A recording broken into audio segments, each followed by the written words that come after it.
আসসালামু আলাইকুম। আমি এখন রান্না করব খুবই সহজে দারুণ মজার একটা ডিম বেগুন ভাজি। একদম অন্য রকমের ফ্লেভার, অন্য রকমের স্বাদ। আমি যেভাবে বানাইলাম একবার এভাবে বানায় দেখেন, আঙ্গুল চেটে খাইতে পারবেন। মাত্র কয়েক মিনিটের রান্না, বেসম্ভব মজার একটা জিনিস। তো আসেন দেখি শুরু করা যাক। আমি এখানে একটা কড়াই গরম করে অল্প একটু তেল ব্রাশ করে নিছি।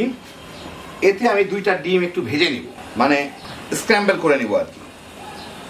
তো ফেটলাম না ডিমটা, তাহলে একটু ভালো লাগে, একটু সাদা সাদা একটু হলুদ হলুদ লাগে, দেখতে ভালো লাগে। তবুও কুসুমটা ভেঙে দিই আর একটু লবণের ছিটা দিয়ে দিই।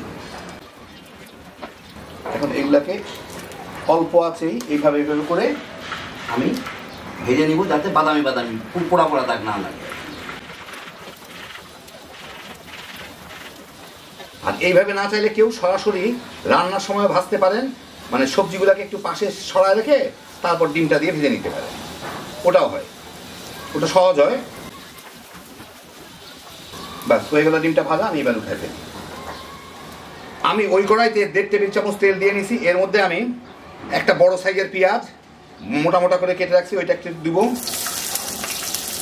দিয়ে অল্প একটু ভাজবো এটাকে, খুব বেশি না, কারণ আমার বেগুনটা ভাজতে হবে সাথে।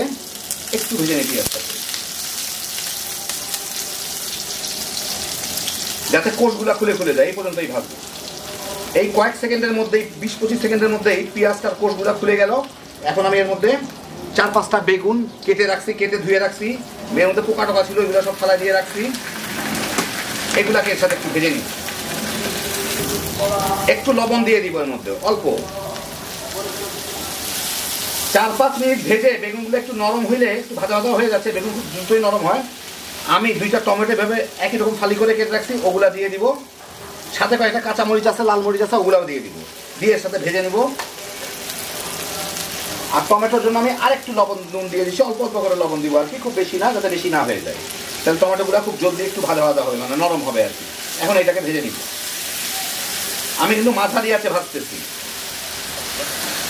3-4 মিনিট ভেজেই দেখেন বেগুনগুলো নরম হয়ে গেছে, মানে সিদ্ধ হয়ে গেছে। টমেটোগুলো কিন্তু আরেকটু পরেই নিজে নিজে থেকেই এটা একদম নরম হয়ে গলে যাবে, আমি গলাবো না।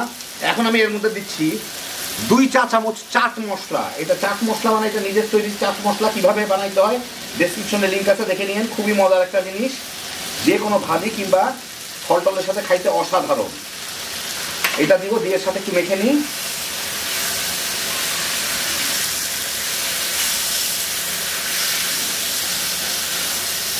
মেখে এর মধ্যে আমি এখন ভাজা ডিমগুলোকে দিয়ে দিব।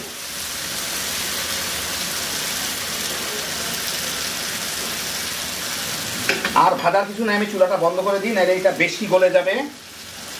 এখন এর সাথে একটু মিশাই দিলেই হয়ে গেল।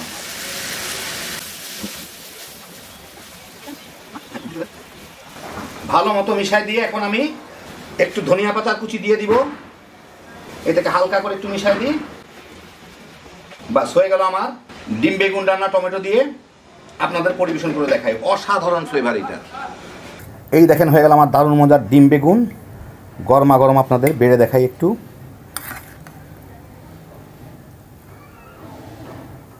একদম একটা মশলায়, শুধুমাত্র চাট মশলাটায়। এই চাট মশলাটার রেসিপি ডেসক্রিপশনে দেওয়া আছে, বানায় রাখিয়েন। যে কোনো সবজি রান্নায় এটা দিয়ে দিবেন, মানে ভাজি, কোনো কিছু ভাজি করতে গেলে অন্য কোনো মশলা বাদে। যেমন এর টেস্ট তেমন এর ফ্লেভার।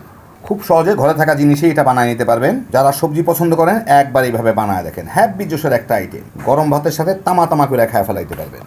আল্লাহ আপনাদের সবাইকে ভালো রাখুন, সুস্থ রাখুন, নিরাপদে রাখুন। ইনশাল্লাহ বেঁচে থাকলে আবার দেখা হবে। আল্লাহ হাফেজ।